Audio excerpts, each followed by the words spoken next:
One world currency. The New World Order. Those are the roots of trouble.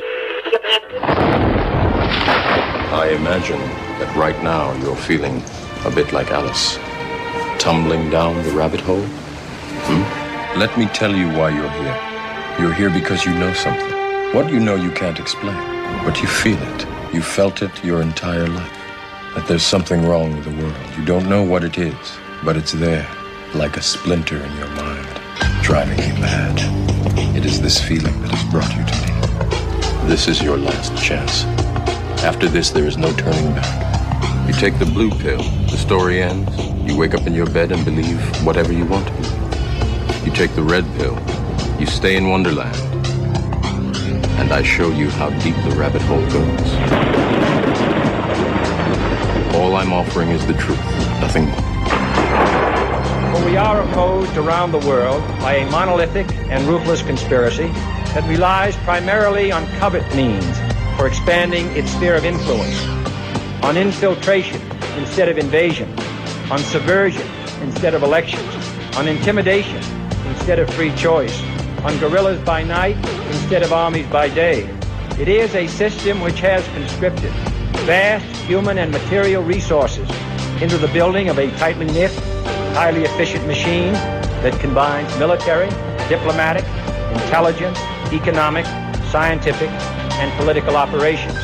Its preparations are concealed, not published. Its mistakes are buried, not headlined. Its dissenters are silenced, not praised. No expenditure is questioned, no rumor is printed, no secret is revealed. But I am asking your help in the tremendous task of informing and alerting the American people.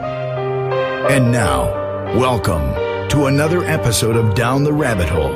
Here's your host from federaljack.com. It's Popeye. Ladies and gentlemen, welcome to another Sunday edition of DTRH. Today, I am pleased to bring to the airwaves someone locally, and when I say locally, I mean a local Florida activist, someone who's taking care of things on a statewide level, not just on her local city or county level, but normally when I talk about activism and stuff, I generally try to push that it should be put out, countrywide. And when I get a chance to, I like to focus on people that are doing things in their own home states. A, they deserve the spotlight, and B, it has a tendency to encourage other people to stand up and do the right thing. So I want to introduce my guest. Her name's Karen Schoen, and she is a part of Americans Against Agenda 21. She's a radio show host in her own right, American Freedom Watch Radio. She's the founder of AgEnders, which I like that because there's an emphasis on E in Ender, so it's ending Agenda 21, okay?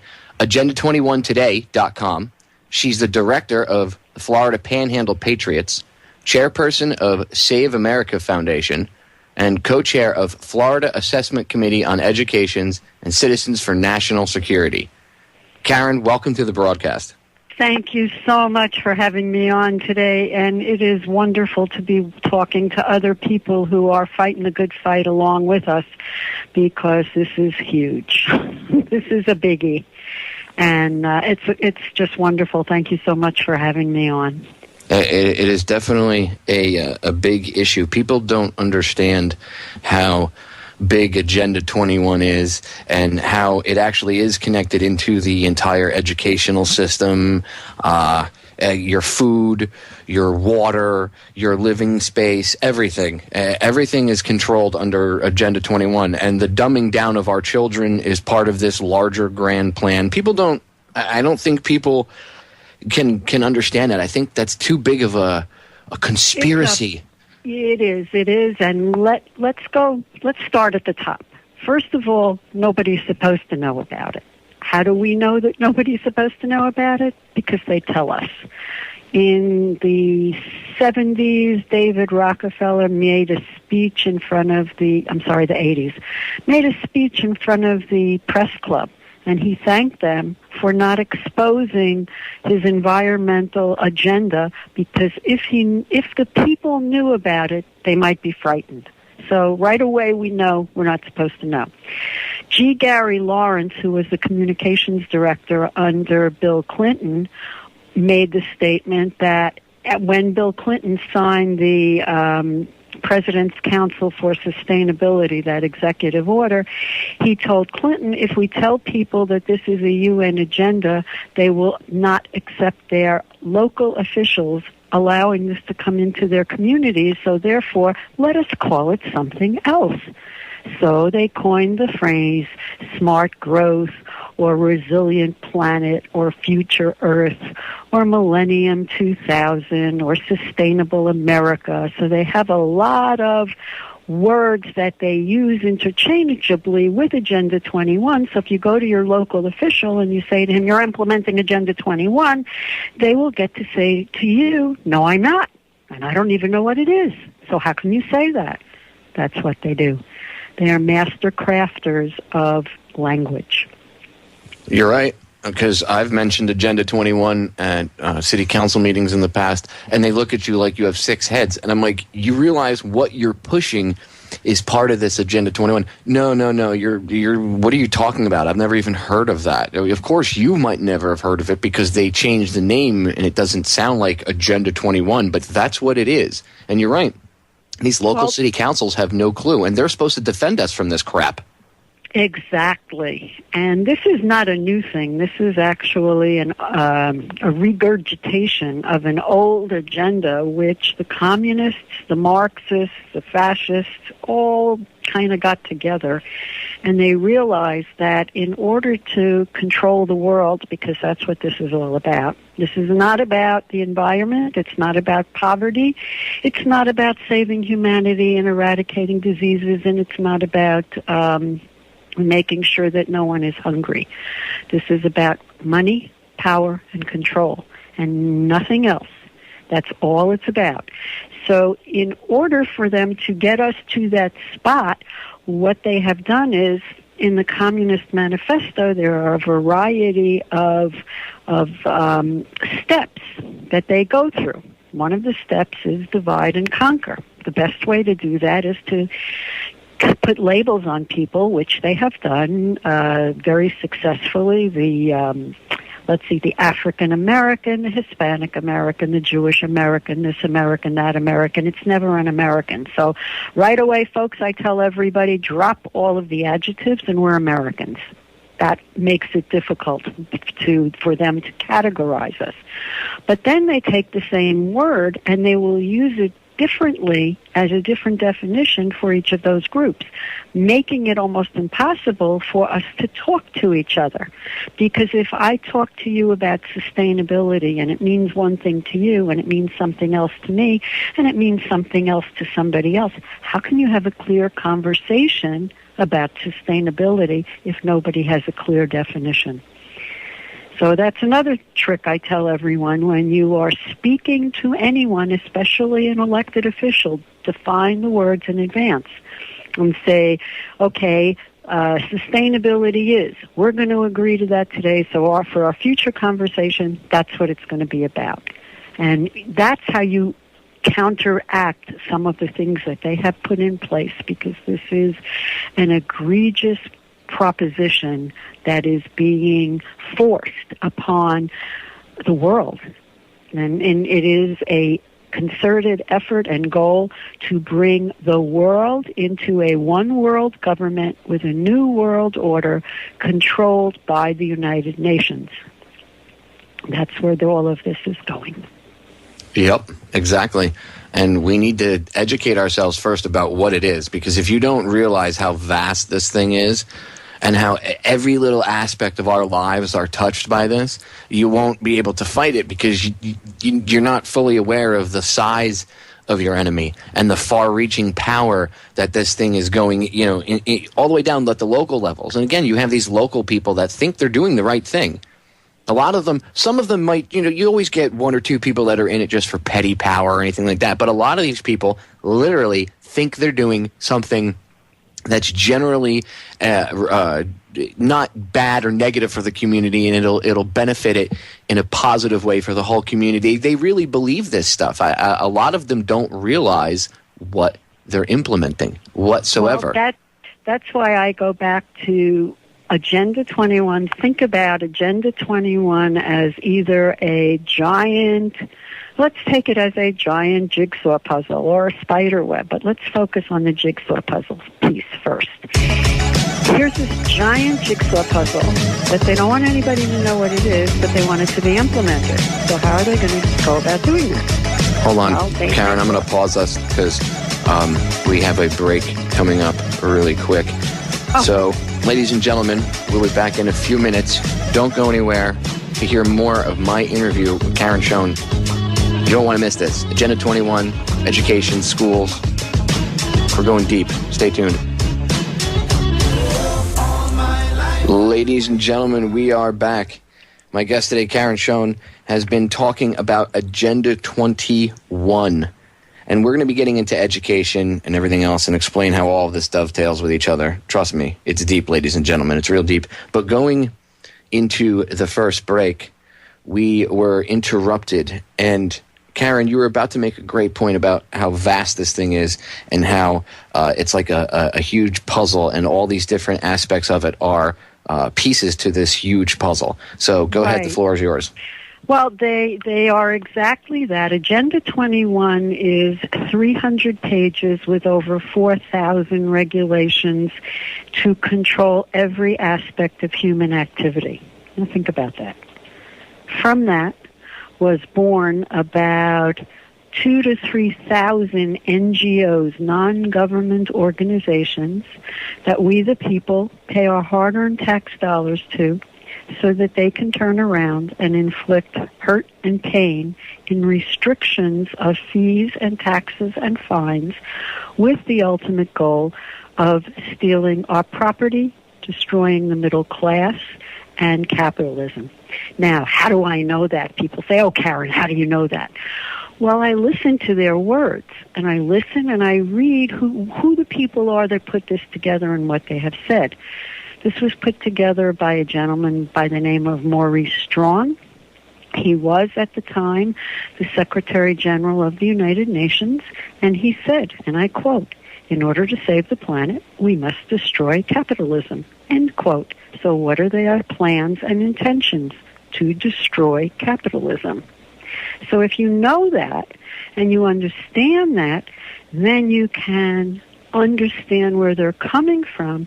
And as a teacher, I always believed that the only way to fight an enemy is to A, know and identify your enemy, and B, know their plan. Well, they made it very easy. We can know and identify our enemy. Our enemy are the elite that are running the United Nations. And they make up a variety of clubs and secret societies and groups. Of course, they want to do it in secret so they can tell us that we have tinfoil hats when we expose them. But they are groups like, they call themselves the Club of Rome, the Bilderbergs, the Illuminati, the IMF, that's the International Monetary Fund, the CFR, that's the Council on Foreign Relations, the CED, that's the Council on Relations, CER, and that's the domestic end of the Council on Foreign Relations, the Federal Reserve, the Bank of Scotland, and the other one, which is the Royal Institute of International, hold on one second, and I wrote it down because I wanted to say that one, because I wanted to save that one for last, basically because they are the people that are running the show. That is the Royal Institute of International Affairs. And that's where the majority of these rules and regulations and ideas and everything have come from. So that council, the Royal Institute, what they have done is they have created training programs for all of these other groups, who then create NGOs, non-government organizations, that are funded by our tax dollars. They are non-government organizations that create a bureaucracy that will then go in and take these laws and regulations of Agenda 21 and turn around and put them in our government, and then create more bureaucracy as they become the writer of the regulation, the enforcer of the regulation, the inspector of the regulation, and the judge and jury of the regulation. So this is being inflicted upon people all over the planet, but the focus has always been on America. And why on America? Americans are the only free people who are actually able to own and control their own life, liberty, and pursuit of happiness without government control. We have our rights granted by God, not by government, and we have the right to say, no, I'm not going to do that. Unfortunately, we haven't been exercising that one too much. But by having this right from God, it put Americans in a different category because we are harder to control. And by having the pursuit of happiness, which means that we can own and control our private land and private business and accumulate private wealth. Well, all of that is unsustainable. How do I know? Again, I go back to Maurice. What did Maurice say? Maurice said current lifestyles and consumption patterns of the affluent middle class, that's us, including golf, high meat intake, use of fossil fuels, automobiles, appliances, home and work air conditioning, and suburban housing are not sustainable. Imagine that. Now, where did Maurice come from? And who is Maurice Strong? Maurice Strong is a billionaire who made his money selling fossil fuels, oil. Why is he saying it's not sustainable? Because he can't control it. They are only interested in things that they can control. So if they can't control your oil, they're going to say that oil is not sustainable. And by putting these rules and regulations in place, they take the position that in America, where we are supposed to be innocent until proven guilty, they use what is called the precautionary principle, and that means you are guilty and you have to prove your innocence. And what does that mean, Popeye? That means that if I go to your property and I want your property and you don't want to sell it to me, well, I'm going to have a spotted owl, so I'll have to condemn your property. I'll find a puddle. I'll have to condemn your property for water management. Something, anything, rule, regulation that I can get my fingers into your property. And by putting all of those restrictions together and funneling them through these bureaucracies, we, the people, wind up losing our life, liberty, and pursuit of happiness. And that's exactly what they do. I mean, you see that constantly. Somebody will have, 500 acres of property that's been in their family for 300 years, and suddenly the government's been wanting it for, 20, 30 years. And suddenly the EPA comes in and says, there's a new spotted owl or something we found on a bird watcher noticed on the back half of your property. We now have to take 3/4 of it and make it a bird conservation or conservatory, whatever they call it. Perfect. That is exactly what they're doing. So here we have this agenda that is being promoted by the United Nations, and it's all on sustainable development. Now, I challenge everyone when you're going and talking to any of these people, ask them what a sustainable development is. They won't be able to answer you because they have no idea. But it sounds good, doesn't it? A sustainable development, the actual terminology, came from a woman by the name of Grohol and Brundtland in 1998, and she was a friend of Hillary Clinton. I'm gonna pause us right there because there's a break coming up. So what I'll do is on the other side of the break and come back, I want to get right back into it with this lady and who she is and who she's connected to. Ladies and gentlemen, this stuff is real. We need to pay attention to it and realize that Agenda 21 is not some kooky theory that some kid in a basement came up with and then just pushed it on the internet. This is the real deal. Do your research. We'll be right back. Ladies and gentlemen, we are back. Before we got interrupted by the break, my guest Karen was about to get into a book called Our Common Future and its author and who she is and who she's connected to. So, Karen, take it away. Okay. Gro Harlem Brundtland is the writer of a book called Our Common Future. And she was a friend of Hillary Clinton who wrote It Takes a Village. And basically it's the same concept. And that is, in Gro's book, she defined the word sustainable development. This is what it says. Sustainable development means development of a society that meets the needs of the present society without compromising the needs of future society to meet their own needs. I'd like to know what that really means, because I have been asking and asking and asking, and nobody can tell me. But basically what it has come out to mean is that you can't touch anything on the planet, because if you do, it may not be there tomorrow for somebody else to use.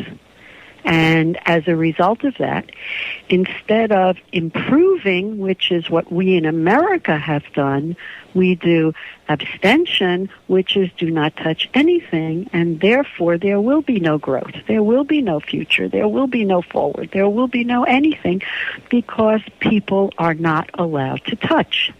And they use this when they want to take someone's property. They go onto property, and this goes on in Florida all the time. Down in Miami-Dade County, the Everglades Restoration Project, 1,000 people lost their homes, their farms, their ranches, everything. They were told that by DERM, D-E-R-M, which is the Department of Environmental Resource Management, that they had to take everything down to bare rock. Why? They weren't even on wetlands. Well, we've since discovered that they are awfully, awfully close to some sugar land, and sugar can be grown on their land. In the meantime, 1,000 people lost their property. They went to their clerk of courts for assistance, and Miami-Dade clerk of courts, his name is Harvey Rubin. And he said individual rights will have to take a back seat for the good of the collective. What does that mean, and where does that belong in our government? Well, it doesn't, and it doesn't belong, because the goal of Agenda 21 is to replace individualism with collectivism. So you cannot own a piece of property unless everybody owns that property. And when that happens, we all know what happens to the property. It usually gets destroyed. But as history has taught us, that when the individual owns something, they take a lot better care of it, which makes a lot of sense. You're putting money into your house, you're putting money into your property, you're going to take care of it. But if you look at a park and who actually takes care or manages the park, well, if there was no money to take away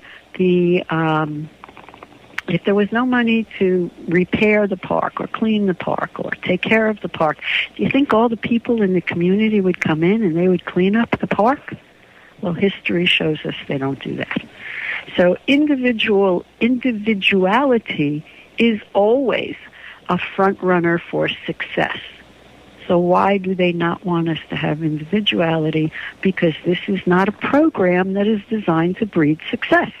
This is a program that is designed for money, power, and control of human beings, and to turn them into subservient creatures who are only capable of working for the state. And you can see what I'm saying and how that's coming through in America today, because what is growing in our society? The government, not individual business. Individual business must be controlled and must be owned by the state. Now, what does that sound like? To me, that sounds like communism. And it probably sounds like communism, and what is it they say? If it looks like a rat, it smells like a rat. Probably is one. Well, this looks like communism, smells like communism, and it is communism. So it really doesn't matter what ism we call it, because basically they're all the same. They all wind up in the same place. Totalitarianism, which means the government controls everything and the people control nothing. And if we follow Agenda 21, that's where we're going.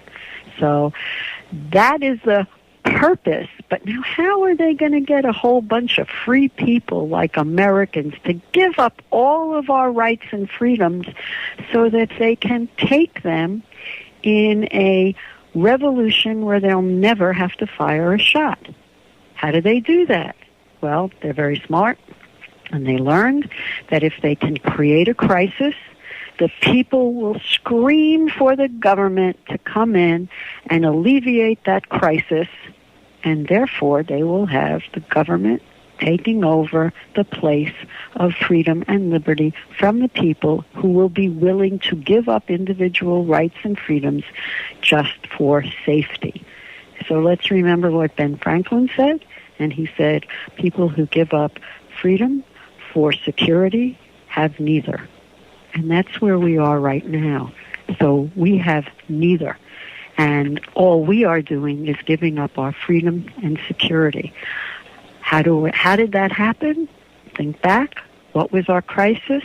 9/11. What did we give up? Everything with the Patriot Act. So what was the purpose of 9/11? Never let a good crisis go to waste. Let's take over, and we have the Patriot Act, which both our Republicans and Democrats signed onto.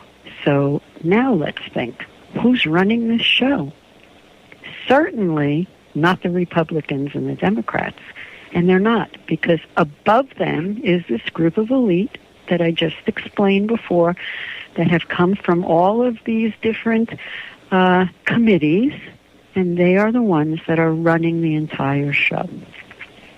So how are they going to get a group of people, free people, to change their entire mind and to give up their freedom, their property, their security, their everything, and give the power and control back to the king, just like we left Fear. the Revolutionary War? Exactly. They use, it's simple, one little four-letter word, fear. They scare the crap out of everybody, and don't worry, the government has the answer. Come to us for the answer.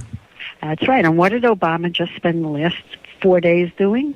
Fear, fear, fear, fear, fear. Well, guess what happened? Nothing. That should be a good lesson, wouldn't you think? That would be a very good lesson. So now let's go back. I'm going to give a little history, because it's very important that we understand the history of these people and who they are. And I'm not going to go into depth because all of this is on our website, agenda21today.com. But it's important to understand who they are and what they're doing. And basically, at the end of, or in the middle-ish of World War I, and in between World War I and World War II, it was very uncomfortable for Jews to be in Europe, and it was very uncomfortable even for Christians to be in Europe. And the educators who were involved in socialism and believed in socialism and Marxism had a tough time in Europe because Hitler decided he was going to be the one in power. So as they fled the universities prior to World War II, we were so lucky they came here. Aren't we lucky? So we wound up with the people, the educators who went to our Ivy League universities, and Berkeley, Yale, Princeton, and what did they do? They started to replace our democratic ideas and ideology with socialism. And they realized that if they can capture the people through education, this was Carnegie's idea.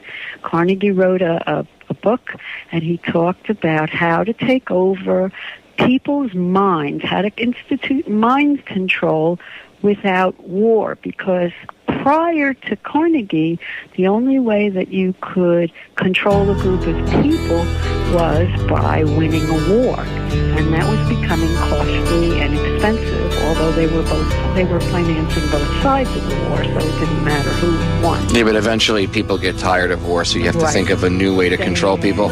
I'm going to cut us off, Karen, because we have a break coming up. Ladies and gentlemen, do not go anywhere. We'll be right back with my guest, Karen Schoen. Educate yourself about Agenda 21.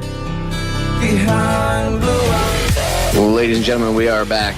All right, Karen, so we were talking about how this all got started. Yeah, this all stems back a very long time, and how these people are connected to all of this. Certain groups of individuals will say that have their hands on the levers of power. And you mentioned Carnegie, and a lot of people go, Carnegie.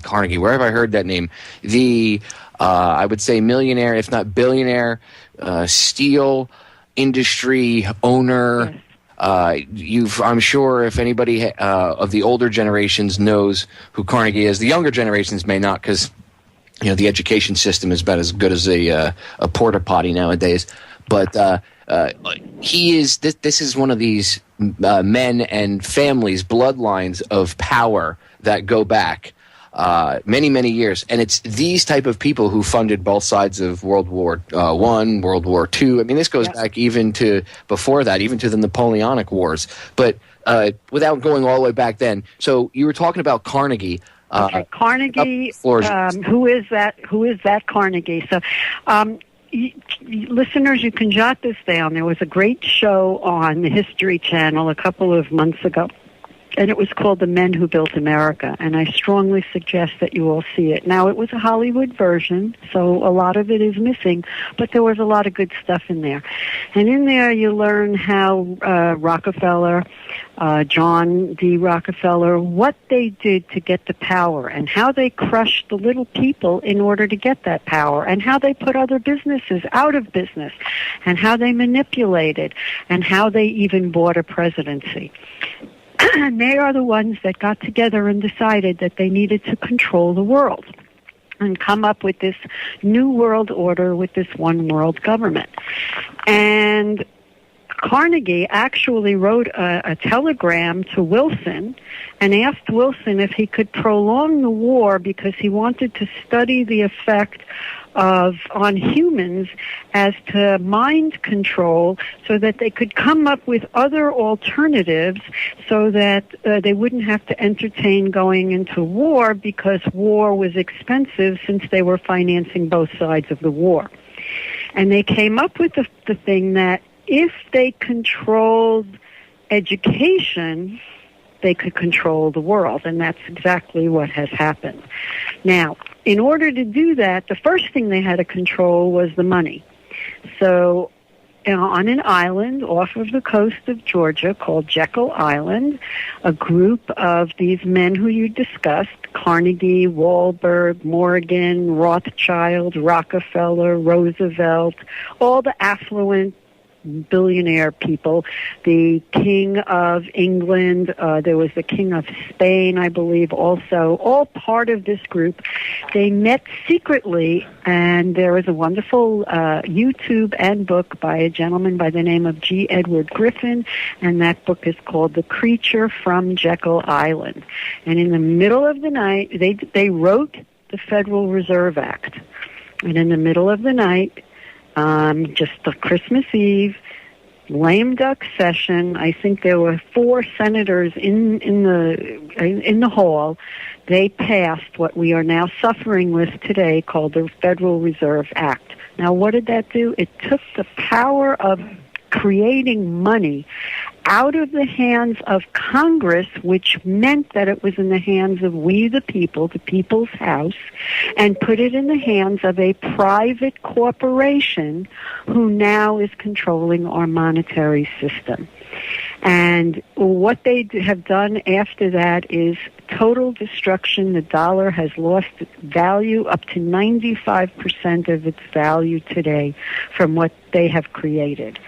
Now, going forward, they were working together with money, but they also needed to work together under a crisis because you never let a good crisis go to waste. So what is the most horrifying thing to people that could get a whole planet to drive itself in one direction? And lo and behold, they came up with the environment. And the environmental movement was born. And it was born out of a movement in Germany.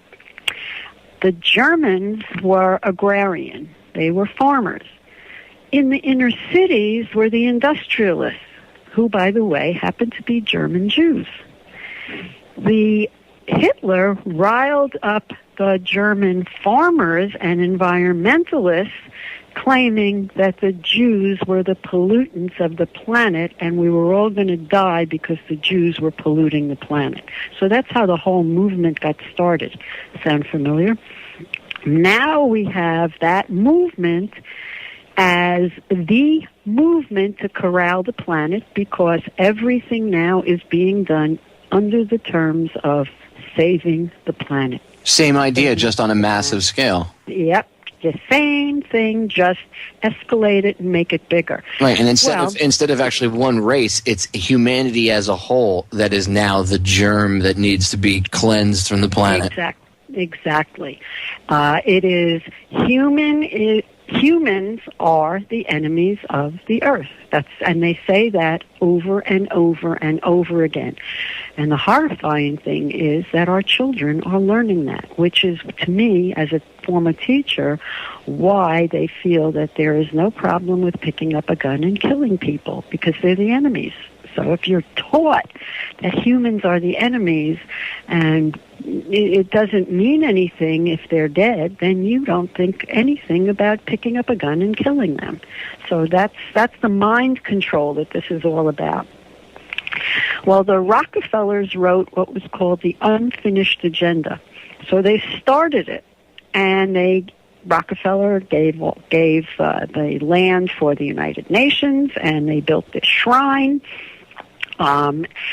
using the Gaia, G-A-I-A, religion as their basis. And Gaia religion is the religion that promotes Mother Earth. So everything is under Mother Earth, and everything on the planet is 100% equal. So we are now equal to rocks and trees and birds and bees and fish and you name it. We're all equal, and therefore we cannot infringe upon those rights. And I was just on a call before talking to some people from Australia, and they said, Americans, beware, because what's happening now is the government is coming on farms, and they are fining farmers for cutting down a tree, moving a rock, anything, because they are harming something that they have equality with. Now, think about that statement, Popeye. I was thinking about that, and every time I think about it, I turn around and I have to do the same thing. And I turn around and I say to my cat, make me dinner. We're equal. Did you do the laundry today? Have you done the vacuuming? Well, you know what? It doesn't work, because it's an insane thing to even think that we are all equal, because God created man to take care of all of his other creations. So we're not equal. We're better. We are. Sorry, cat, but we are. Anyway, they broke up what they were doing into three segments, and they called them the 3 E's of Agenda 21. One is equity, one is the environment, one is the economy. And they said that in order for any plan to be made, no matter what it is, it must incorporate all of those 3 items and make them all come out to equality, hence sustainable development. Now, how do you get billions of people to believe all of this nonsense? Is you lie. And now I have to say, for all of our listeners, think about that giant jigsaw puzzle. Think about everybody having a piece of that puzzle. Nobody knows that the pieces are connected. Nobody knows that the pieces lock together. Nobody has any idea of that. All they know is they have their little piece, and they must put the plastic in the alternative garbage can so that it can go to the landfill, and they're doing their part. They must not water their lawns on certain days. They must not use as much water, not buy as much food. In New York, you can't buy soda. So now we're at the taking away part. And how much are we willing to give up for this ridiculous agenda? Well, they start off slow. They'll start off slow because they can't do big things, because if they do that, it's the frogs in the pot. See, if they started doing large things right off the bat, then people would automatically get pissed off. They would revolt. You can't do that. So they have to do it slow. So they'll start off small with things that really aren't important, but it's like a release valve. It only pissed the people off to a certain extent, but it will release some of the anger. And then as they keep doing it, it builds up and it builds up. And then eventually it's taking away your house, taking away your land, and putting you inside of an apartment that's 300 by 300 square feet. And that's being touted, by the way, by the news in all different AP, CNN, ABC, CBS, NBC, Fox News, all of them have done pieces over the past year and a half touting how great these new apartments in New York City are. They're 300 by 300 and you have no room, and people shouldn't own cars, and it's for the environment, and if you're not careful, Man-Bear Pig will come get you. And yes, even Fox News pushes the global warming garbage to a certain degree. All right, ladies and gentlemen, we are going to break top of the hour. We'll be back with hour number 2 in a few minutes. Do not go anywhere. We'll be right back. Ladies and gentlemen, we are back with hour number 2 here on today's Sunday edition of Down the Rabbit Hole. I am your host, Popeye, from FederalJack.com. Today, I am hanging out with my guest, Karen Schoen. She's from multiple different activist groups down here in sunny South, well, I'm in sunny South Florida, but down in sunny Florida. Let me list off a few of them. Americans Against Agenda 21. She's a radio host of American Freedom Watch Radio. Founder, AgEnders, and Agenda 21 Today. And I like I said in hour number 1, I like AgEnders. I like the name of that because it's emphasis on the E and N there, so it's like ending Agenda 21. She's the director of Florida Panhandle Patriots, chairperson of Save America Foundation, and the co-chair of Florida Assessment Committee on Education and Citizens for National Security. Karen, welcome back to hour number 2 of today's broadcast. Thank you. Thank you so much. I'd like to, if you don't mind, talk about the 4 components of Agenda 21. But before I do that, let's go back and listen to what their leaders said so that you will understand how all of this evolves. This is based on the Marxist or the Communist Manifesto as presented by Marx. And one of the things that Marx said is that you must do whatever is necessary to come to power. Lie, cheat, steal, because the ends justify the means. He recommended that first there was an incident, a revolution. Now, our revolution or incident, the latest one, was, of course, 9/11. And then after the revolution or incident, the government was supposed to institute massive taxes, massive regulations in order to put small business and the middle class out of business, because in communism you cannot have 3 classes. You can only have 2, those that have and those that are the slaves that work for those that have. And his other thing was to increase entitlements to the degree that as many people in the population are forced to depend upon the government, because if you are forced to depend on something, you will not vote against it. So that was Marx. Stalin believed that America is a healthy body. Their resistance is threefold: patriotism, morality, and spiritual life. And if you undermine any of those components, America will implode. And if you destroy the belief in God and family, the people will turn to government to replace that belief. Stalin also said that the death of one is a tragedy, but the death of millions is a statistic. So they don't mind killing people. Lenin said that if you take away a man's heritage, he can easily be led. Hence, we have open borders.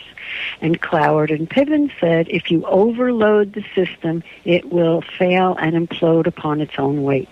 And that's what we're doing with all of our entitlement programs. So you can see the way the leaders are being followed today. And that is where all of this is coming from. So it makes it easier to understand Agenda 21 when you understand some of the background.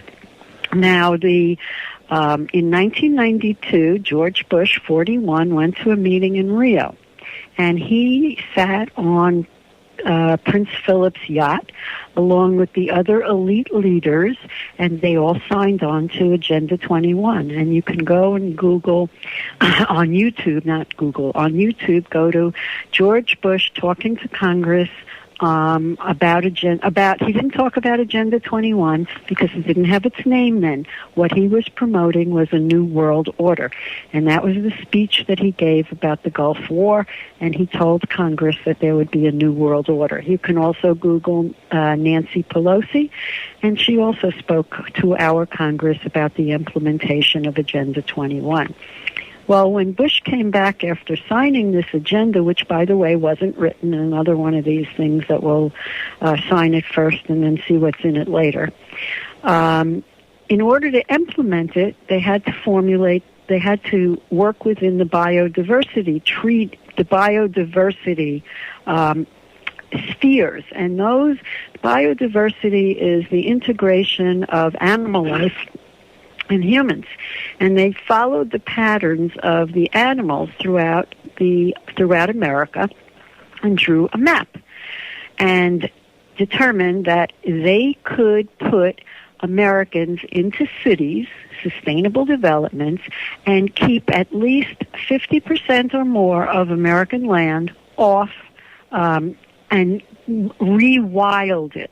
This was coming from the Sierra Club and Greenpeace. And that was their goal, where they said that human beings are the enemies of the earth and therefore must be destroyed. In Georgia, there's a place called the Georgia Guidestones, and on the Georgia Guidestones in 7 languages is written all of the tenets of Agenda 21, the first one being that the planet must be taken down to between 1 billion and 500 million people. So I've actually had the pleasure of having arguments with people that have told me that that's actually a good thing and that the Guidestones aren't a negative thing. And I was like, what? What? Well, now you go back to how did they do that? Because they convinced people that there was too much population. And what did they do? They showed pictures of downtown Taiwan, with people living on top of each other, or Singapore, or or New York, where everybody is crowded, instead of actually taking a visual of the United States. And I don't think people realize, but if in America, if we gave every American family a quarter of an acre of land, we would all fit in the state of Ohio. So how is that overpopulated? It isn't, because it's a lie. So that's one of the things that we have to understand. Agenda 21 and all of this is built on lies. It is absolutely little in there that's true. What's in there are those feel-good words that make you feel that you're doing something good for society, which is, of course, what we all want to do. This is not I want to go out and pollute the earth, and I'm going to go and smoke cigarettes all over and, make everybody unhealthy. That's not what this is about. Nobody is saying that we should not pay attention to our surroundings, pay attention to the earth, and make sure that we do things as good stewards of the earth would do. But it's the overboard push and the constrained push when you let environmentalists have free rein to do anything that they want. You have constrictions on human population because they have no regard for human population. So that's the equity portion. You want to take away from people God, family, the feeling of nationalism. So Agenda 21 replaces God with government, replaces family with school, and replaces America with the United Nations. And that's the broad goal of Agenda 21. How do they do that? They lie. And that is the easiest way for them to do anything. They lie. Because, again, their goal is money, power, and control, which has nothing to do with the truth. So at this point, I always tell everybody there's one thing about Agenda 21 there's 3 key points with Agenda 21 that you have to understand. One is nothing is random. Everything that's happening today is happening for a reason, because everything has been planned. And everything that's happening is based on lies. So if you can understand that, then when you hear some of their points, it makes it easier for you to combat it, because what combats it is the truth. There is nothing, no reality in anything that they're saying, even global warming, which we now know after talking to multiple scientists, and of course listening to Lord Monkton, who I happen to love. Listening to scientists, we're not experiencing global warming. We're going to be going into ice cold. And why are they not telling us that we're going to be going into ice cold? What would happen at ice cold? Well, at ice cold... Karen, I'm going to cut us off because we have a break coming up. So I want to pick it up with back to number 1 when we come back. Ladies and gentlemen, stay tuned. We'll be right back. Do not miss the rest of the broadcast. This is very important. We'll be right back. So, Karen, before we went into break, you were bringing up the 4 key points, and the first one is very important. I seem to remember certain presidents even saying this, that nothing happens by coincidence. Everything happens for a reason. That's right. There's a reason that's the number 1, right? That's right. That's right. Everything happens for a reason. Nothing is random. Everything is pre-planned. And everything is based on a lie. That's the big one. When you realize that one is the, oh my God. And how do I know that? Well, let's take something really, really simple. Because Agenda 21 incorporates the biggest lie of all, which is global warming. Why did they put in place global warming? And why did they pick on carbon dioxide? Well, carbon dioxide is a gas, obviously, that we exhale when we're breathing. Carbon dioxide comprises 0.03% of the atmosphere. And if you take away the percent, it's 0.0003 of the atmosphere. So it is an inert gas that has absolutely little, or if any, impact on the Earth and on our climate, and it has nothing to do with man. Where does the biggest amount of carbon dioxide get put into the air? Comes from the ocean. Oh my God, 70% of the planet is water. How much carbon dioxide is that? A lot. So when the scientists put in place this global warming, what did they leave out of their equation? They left out the ocean, and they left out evaporation. So the only thing, when you leave out the ocean and evaporation, and you leave out the sun, there's only one cause left that you can focus on, and that's man, because there isn't anything else. So therefore they focused on man ruining the atmosphere and destroying our climate, when in reality that is absolutely not true. I used to tell my kids when I was teaching that if you took a string and you put it around the equator and you dropped a pin on the string, that's about how much influence man has on the weather. Okay, so keeping that in mind, now take carbon dioxide. Why carbon dioxide? Well, I would say I want to interject something. I would say man, regular man like you and me, but I don't know, have you ever heard of geoengineering? Mm-hmm. Okay, Okay, I'm talking about without technology. Yeah, no, yeah. That's why I want to walk. That's why I want to. I want to specify that for anybody out there that goes, well, wait a minute. You talk about HARP and geoengineering. No, we're talking about like cow farts, right? Cow farts and eating a hamburger and things like that. That's what we're not talking about. Any technology at all. No, this is not technology. We're talking about the global. Now we were talking about carbon dioxide. Why is carbon dioxide? Why was it the focus of their attention? And why are we spending trillions of dollars to maybe bring the Earth down 1 degree, if at all possible, when the other day I heard on the Science Channel when they were talking about Venus and the Earth, and they said if you change the position of Venus and the Earth and you flip-flop it and put the Earth closer to the sun than Venus, it would increase the Earth's temperature by about 20 degrees, which would have no effect on humanity.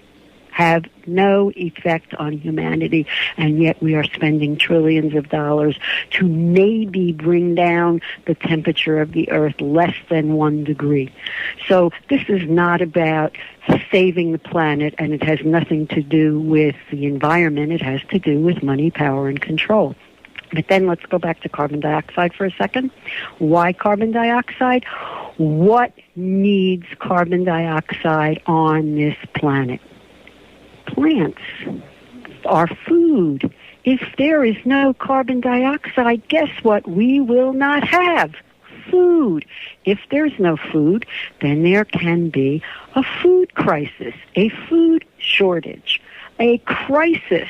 And guess what will happen? People will die. And guess what? It fits back under the depopulation plan of Agenda 21. So that's why they focused on carbon dioxide.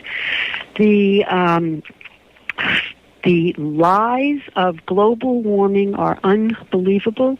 In reality, we are going to be facing massive cold, and I will tell everyone, please go and look at John Casey, NASA scientist. His website is coldsun.net or spaceandscience.net. Go read his reports on what is really happening, which is the sun is going into hibernation, and we're going into a mini ice age. Why are we not being told that? So that we can have food shortages, that we can have crises that the government will have to take care of, and we'll be giving up more liberty to assist the government. The other thing that they have done is, they have, like I said, there's 3 E's that they talk about. Equity, that's your person, your being, your family, your God, and our country. Then they talk about the environment, where nature must be put before man. And they created a variety of projects enabled them to do that. The Endangered Species Act, the Wetlands Project, the Wildlands Project, all of these projects are part of the biodiversity plan, which will shovel people into sustainable development and keep the rest of the United States in wild lands so that big animals can roam the prairies. They even tried to reintroduce the wolf, which is a total danger to all of the cattle and ranches. But again, they don't care about that. Their goal is to get the human beings off the property. And the other piece that they talk about is the economy. And in that, there must be an international redistribution of America's wealth, because America is too wealthy, and therefore they cannot use America as a role model for others to aspire to.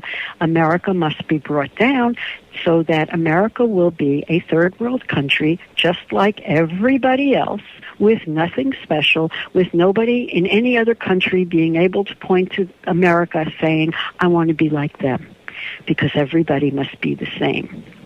So they create, through a fascist model, what we call public-private partnerships.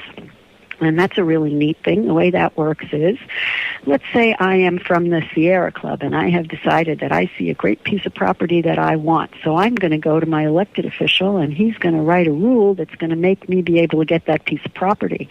And for a reason of doing that, well, there might be, we're going to build a preserve or a nature preserve or something, or we're going to have to refurbish all of the houses in the community so that they'll be environmentally friendly. And they do that by subsidizing their friends who will then donate back to them. So it's a very nice symbiotic relationship between government and corporations, and we call that corporatocracy. And that is what is running our government today. So don't be naive to think that if you're a Democrat, you can be a Democrat, and if you're a Republican, you can be a Republican, because the leadership of both is exactly the same. Exactly the same. For the people who want big government, they gave us the Democrats. For the people who wanted big business, we got the Republicans. In reality, they're partners together through their public-private partnership. Very well said. Very, very well said. And you hit the nail right in the head. Ladies and gentlemen, don't go anywhere. We have a break sneaking up on us. We'll be back another half hour with my guest. Just powerful, powerful information. You don't want to miss this. And if you pick it up on the rebroad, make sure you spread this to as many people as you can. People need to wake up and educate themselves. Agenda 21 is not a good thing. And if you think it is, then you need to take a second look at it. We'll be right back. Ladies and gentlemen, we are back. Last half hour of the broadcast here. And we're going to cover three final things. Well, not final, but three major important things. We're going to finish up with the economic end of it. We're going to cover the education end of it, because that's how this is all being pushed to people and sold to people. They're being brainwashed. And then we want to offer solutions. So, Karen, the floor is yours. Pick up with the economic end that you were talking about when we went into break. Okay, well, if you remember, Karl Marx was focused on the middle class. He called them the bourgeoisie. And those were the small business owners, small landowners, and his everything was his venom was directed at them. And in order to accomplish that in America, what could be done to destroy the American economy? Well, the banksters got together with the government and created a forced situation of the Community Reinvestment Act, which enabled anybody to be able to purchase a house, which is a great thing. I'm not saying that people shouldn't be. That wasn't the purpose of that. It's really a very good thing, because pride and ownership is what we need. But what they did was they created a way to separate. First Clinton repealed the Glass-Steagall Act, which enabled the banks to write the mortgages, do the insurance, do the real estate, do the title work, do everything under one roof. And that was the first downfall, because this is what created the first depression. So by repealing that, he gave the banks the ability to commit fraud, which is what they have done. They have destroyed the American middle class, our portfolio, putting 43 million more people on some type of government assistance, which was the purpose of that. And then they have gone into and destroyed communities, which you watch, they're going to be calling them blighted communities, and all of a sudden a developer will come in and he will now buy this parcel of land at a fire sale from the bank, bulldoze everything, and then all of a sudden you'll have a sustainable development. Look what's going on in Detroit. Exactly. And perfect example. So this is where all of that's heading. But how did this take hold in America, where we are the land of the free and the home of the brave, and we have a constitution? Well, if you change education and you no longer teach freedom and liberty and the Constitution, and all you teach is social justice and collectivism and mediocrity and drugs and sex and transgender and worshiping the earth and everything else except what a school is supposed to be, then what do you have? You have a deliberate dumbing down of the populace. And therefore, Their tools are so limited that they can no longer function, and they are no longer capable of making a choice unless it is a government choice. And that's what has happened with this Race to the Top. That was the purpose of Race to the Top, is to eliminate your child's destiny, because your child's destiny is a choice by him for his or her for their future. It is not a preordained choice. And what they have done with by eliminating choices is they have given your child no destiny. And what did they tell you? That's okay. We're going to teach them how to work. We're going to train those workers, school to work. What does that really mean? It means that some corporation is going to pay, just as you were talking about before, by putting their emblems or logos or whatever all over the school. They're going to pay something into that school, and that school is going to be designated to train those kids how to work on an assembly line to create a car, or train those kids how to be a dental hygienist, whatever it happens to be.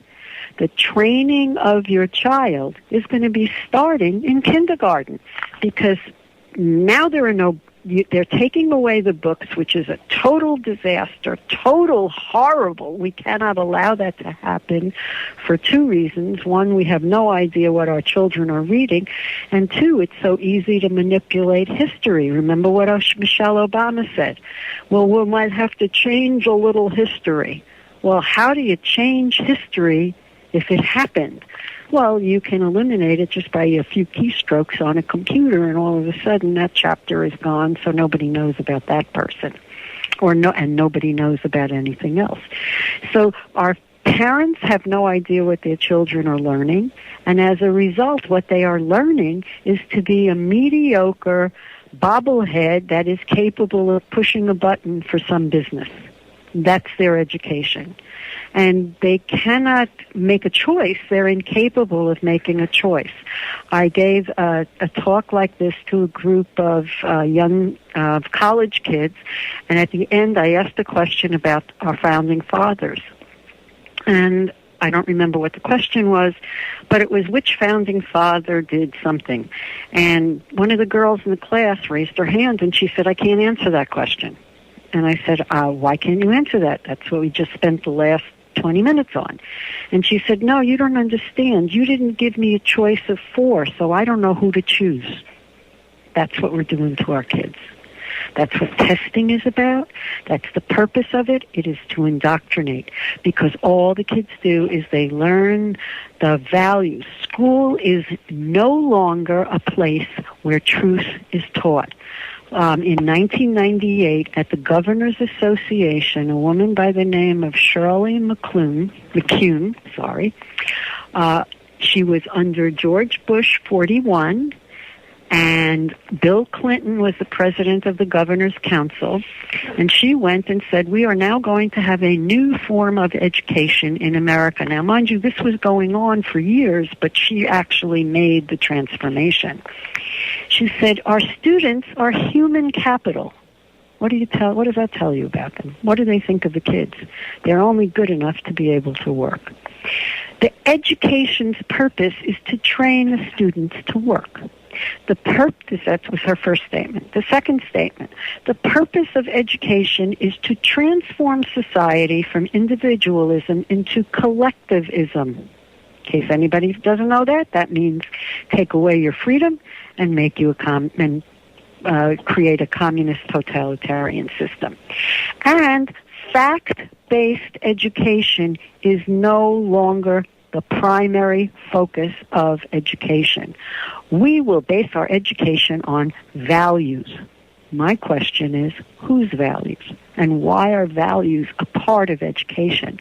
A person is supposed to get the tools that they need, the skill set to be able to read, write, do math, logic, reason, critical thinking, and know about our government and our history. And that's the real purpose of education.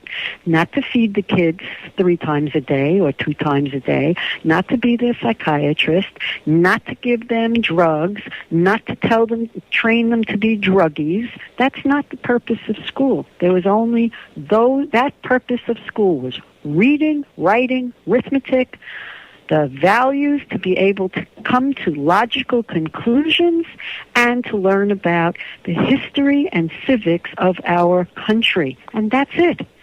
And if you went and looked at a test from the 8th graders in the 1900s, our college kids would not be able to pass that test today. That's how pathetic our education has become. And this is the root of all the evil. Because, Popeye, I could tell you, we could change every single legislator in every state and in the federal government. And if we don't change education back to the only thing that will make a difference, which is a classical American education, it does not matter, because 12 years from now we'd be having the same conversation. You teach kids communism, they become communists. You teach them not to respect parents, they don't respect parents. You teach them not to have self-esteem, they don't have self-esteem. All of these things are going in school. I was appalled when I saw a child's homework assignment during Black History Month. It was not talking about the wonders of all of the magnificent things that the blacks contributed to American history and all of those incredible, famous blacks that we would not have been able to do so many things, and like Frederick Douglass, George Washington Carver, wonderful, fantastic people.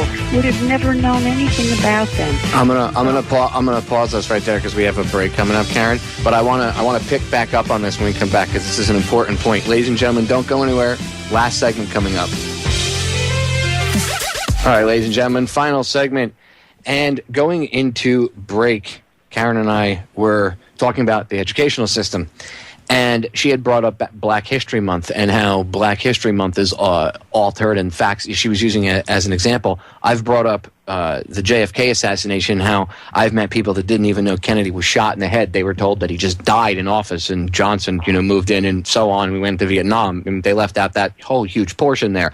So I had asked Karen during a break about what she was talking about what they're teaching during Black History Month, and I'm going to let her get into it in a second. But it's important. I want to make sure we point this out, and I asked her so we could focus a few minutes on this really quick, so we could point it out, because it shows you how the powers that shouldn't be, that have controlled the educational system, are doing exactly what David Rockefeller says in his memoirs. He's quoted as saying, "I want a nation of workers, not a nation of thinkers," and that's what they're setting everybody up for. And they're setting up individual people based on their color or their whatever kind of racial background you want to call it to fail. And they target individuals. And this has been going on for a very long time, and this is not something new, but this is a prime example of how they do it. They're setting these kids up to fail right from the get-go. So go ahead, Karen.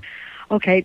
A couple of things. First of all, the Florida Department of Education has now a tiered level of expectation. The black population is underneath the disabled. So their expectation of blacks is already documented. That's disgusting. Number two is, instead of talking about the wonderful black contributors that have done such magnificent things, one of my favorite people who I turn to often is Frederick Douglass. He was a slave that taught himself to read and believed that unless a man can read, he will forever be a slave. They're not taught that.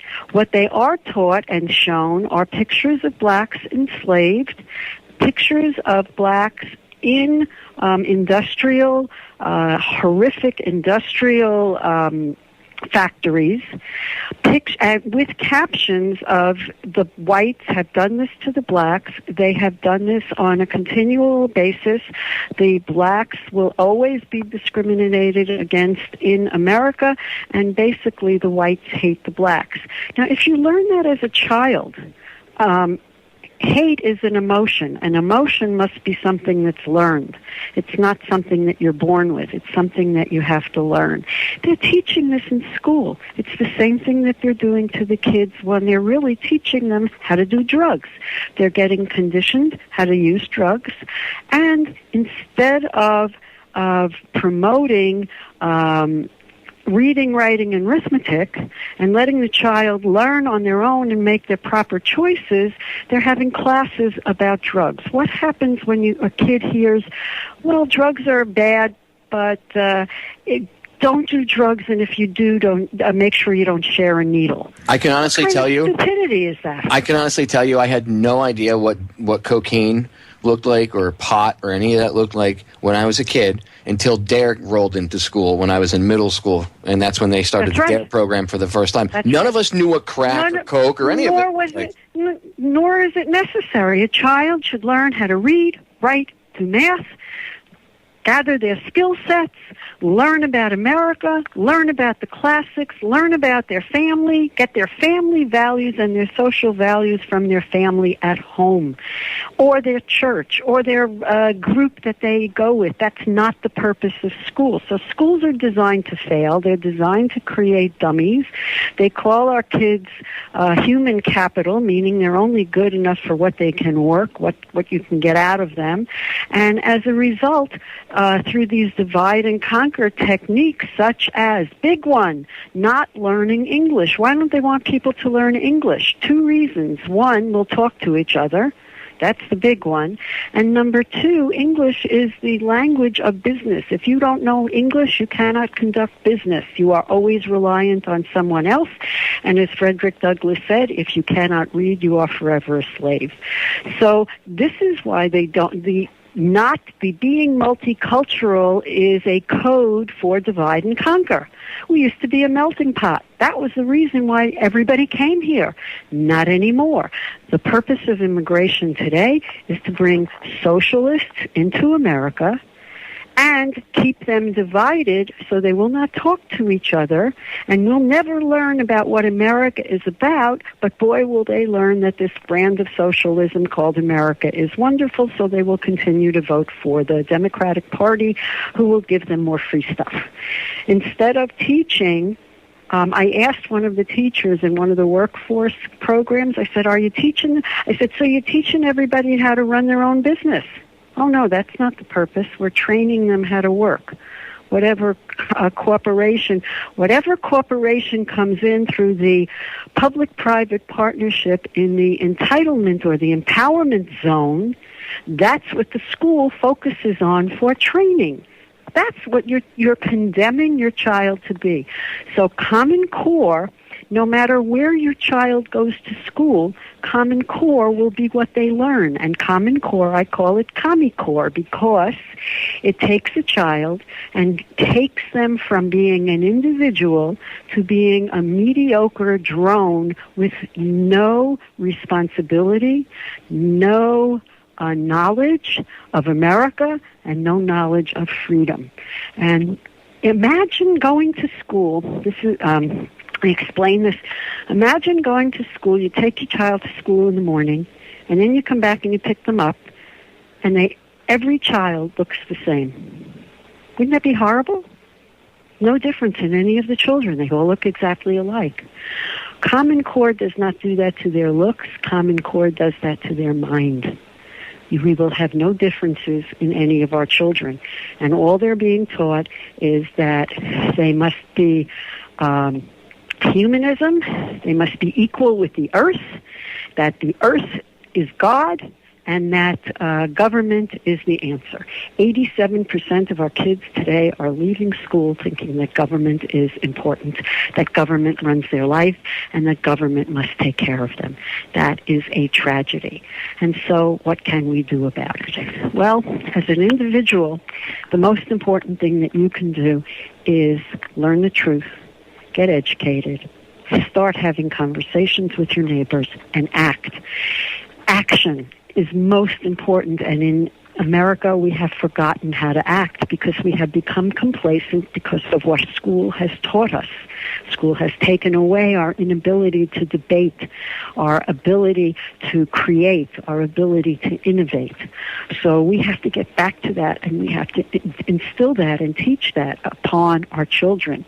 Teach them to become self-reliant. Never, underline 3 times, if you own a gun, give it up. Never under any circumstances.